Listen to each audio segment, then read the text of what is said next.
Hi, I'm Jamie, and today I'm going to tell the story of Project Tetra, a project aimed at increasing the capacity of ventilators in times of crisis. It was the 16th of March, pre-lockdown in the UK, and the world was watching Italy and seeing their unprecedented situation unfold, hoping that we wouldn't be in the same situation as them in a few weeks' time. The NHS was rapidly preparing for running out of ventilators, the same way as Italy had done. It all started for me with a call to arms from Adam Savage.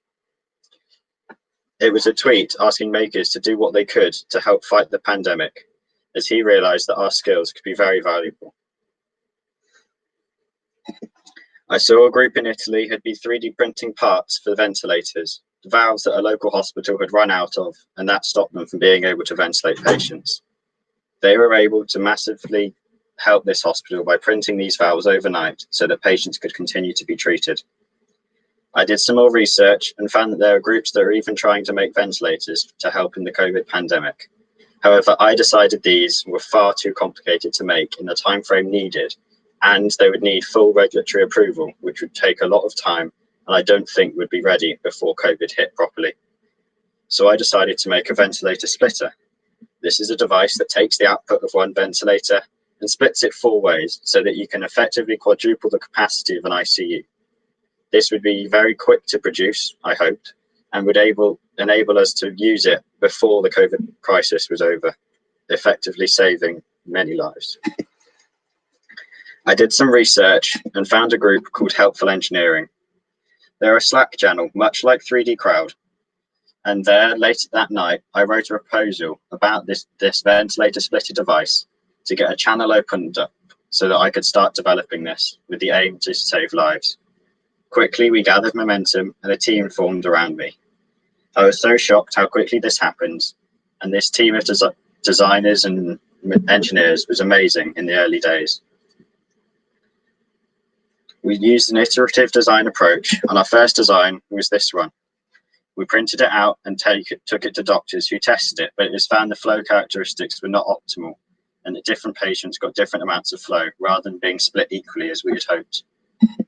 After a further revision, we went to this design. However, upon testing, it turned out that the tubes on the top were far too close together for the appropriate devices to be attached and detached. It rendered it effectively unusable. So this was our third design. It has the tubes much further apart so that things can be attached easily, and even inside has some ribs that help the flow work well. This was essential as it meant the flow was properly split. 3D printing was essential in the early days as it allowed us to design something in CAD in the day, print it out overnight, and hand it to doctors to test the next day on the ventilators. What struck me was the willingness to give their time of the doctors and the engineers who were both designing the parts and testing them. And also, we got much advice on the early days from lawyers and regulatory experts about how best to proceed. This was invaluable as we moved forward. Then a transition occurred. The UK was in a much better position than we had feared, and the NHS was nowhere near 100% utilisation. The government had done a miracle and made the Nightingale hospitals, and they were now no longer so worried about running out of ventilators. This meant that we were no longer designing devices to be used in a war zone. We had more time, so we needed to focus more on the FDA regulations as it became apparent that most of the team was in the US, so this would be the body that we would be applying to. The old design was still usable. However, there are many things with it that could be improved and that doctors would like to see improved if we had time to do so. So that's what we decided to do. We also decided to focus more on the developing world, as we predicted they would not be able to scale up their ventilator capacity as quickly and effectively as the US and the UK had. We are unfortunately right about this, as I'll mention later. This is what our diagram looked like now. As you can see, it's much more complicated than this splitter. However, the core is still the same. We still use this 4-way splitter, but then it goes to 1-way valves and flow control devices, as well as some circuits that actually report the volume and have telemetry. It also has a 3-way valve at the top, which allows the patient to be disconnected from the circuit so that they can be manually ventilated and easily taken off without disrupting the other people. We now had a much more concise team, and we were focused on testing. It consisted of around 15 engineers and 2 doctors from the US, one from USC and another one from the Veterans Health Association. Those 2 doctors were invaluable in helping us make the right decisions about what clinicians needed and what was simply a nice to have. This is one of our early testing sessions. You can see on the left-hand side that black device, which is the 3-way valve, being tested with one of our flow sensors. The splitter that I talked about earlier is connected up much closer to the ventilator. This was a problem with the early design. It had lots of space in between. And sadly, medical hosing only comes in 6-foot lengths. So it was very costly to set up, as you needed lots of these 6-foot lengths to connect the pieces together. So we decided to use this PVC manifold because the 3D printing was taking much too long to print all the parts, and the amount of hosing needed was ridiculous. This was an important part of this project. We didn't allow 3D printing to slow us down. We weren't designing this for an intellectual challenge to see if the manifold could be 3D printed. We were designing this to solve the crisis. So when we realized that CPVC was readily available in US hardware stores and was cleared for use by the FDA on ventilator and airway parts, we decided to use that with some specialist 3D printed parts that enabled us to do the job properly.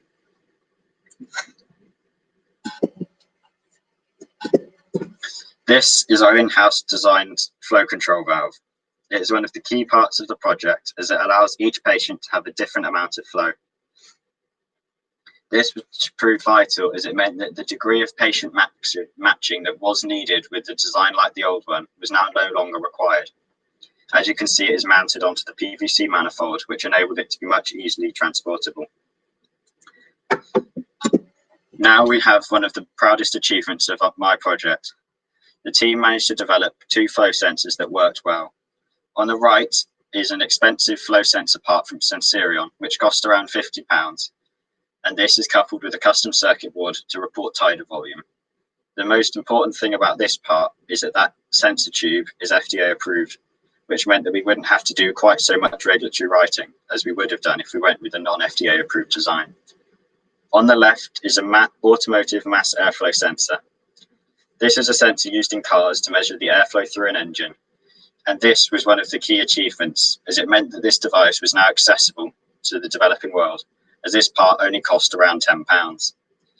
They were both found to have very similar readings, and because of this comparability, we decided that both would have been safe to use for a monitoring purpose. And we realise now that we are running 2 separate designs. The Sensorion part would be used in an FDA-cleared design that we would deploy to countries that needed it. However, this would take much longer to develop, so became on the back burner as we realised the amount of paperwork involved. The design using the automotive mass airflow sensor would be our design for the developing world, which would be very similar to the PVC manifold we'd made, and would have parts that can be both 3D printed, made with PVC, or any other piping that would be safe in an airway. This is what we are pushing forward with at the moment, as we see as it has the most need during the crisis. This is our new diagram. As you can see, both arms have got a lot more complicated, and we got rid of the 3-way valve due to it causing some serious disruption in the flow. We also now have the flow meter, and we hope soon to use the same flow control valve to regulate peak pressure, as that is another point of control the clinician said they would like to have if at all possible. What was most important about this product is that no one knew everything. Each person was a specialist in their own area. The electrical engineers knew the PCBs, but didn't quite know how all the manifold works. And this was especially inspiring to see come together, as everyone worked in their small sections to create a thing that worked perfectly well together. Here is our latest prototype. It is no means finished, but it is usable. You can see the test lungs in the top left that we used as human analogs, and the analog spirometers next to them. This is what we use to validate our electronic sensors. These analog sensors are surprisingly hard to find in a modern clinical environment where everything is computer controlled. This manifold is now being redesigned slightly so that the ports are further apart so that things can be detached and attached easily, because at the moment it needs to be flexed for them to fit on. And we also hope to be able to glue it rigid so that it can be easily transported around the hospital. And there are some other optimizations that we need, like putting the electronics box centrally so that you can see the LCD from wherever you are in the room. We hope that this design will be ready to use in hospitals and deploy to the developing world by the 18th of July. The FDA design will come soon after that, as soon as we can get all the paperwork nailed down.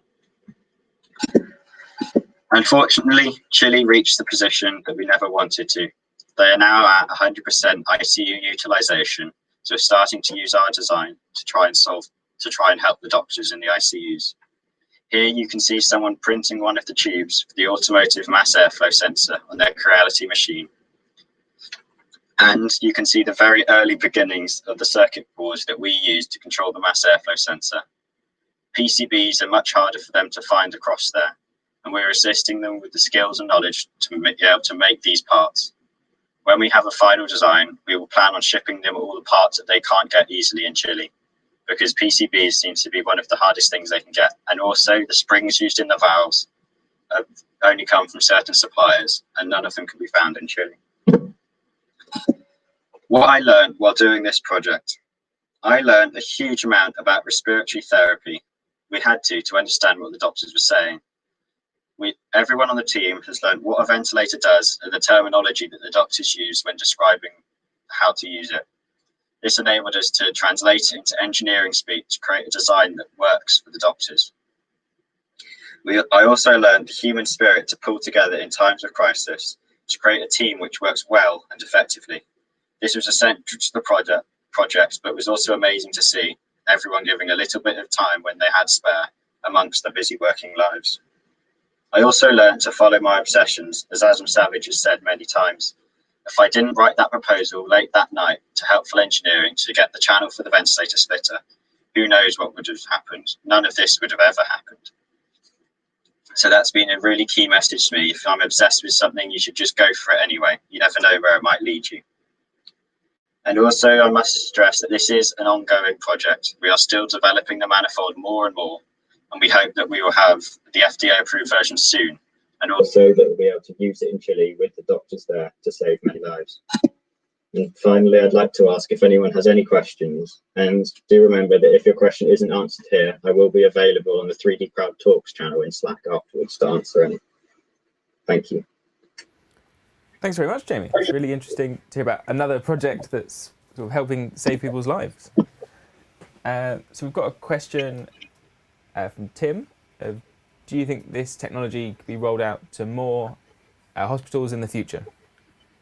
Yeah, so we've got an order already from the hospital that we're working with to develop it, and the clinicians see it as really valuable because they describe it as enabling them to not make God decisions, because while clinicians are trained to make difficult decisions about whether they should end the treatment because there's nothing else that could be done, they're not trained in telling someone, sorry, we've run out of resources, we can't actually treat your loved one.